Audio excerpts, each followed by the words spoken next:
chicken are natural grass eaters. Ito po, kalilipat lang from the brooding pen to the rearing pen sa labas.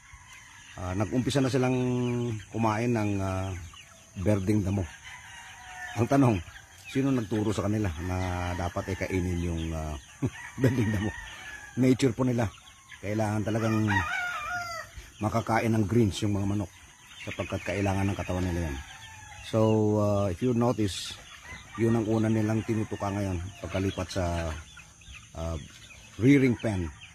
Ito po yung ating mga manok Pinoy na over 2 months old.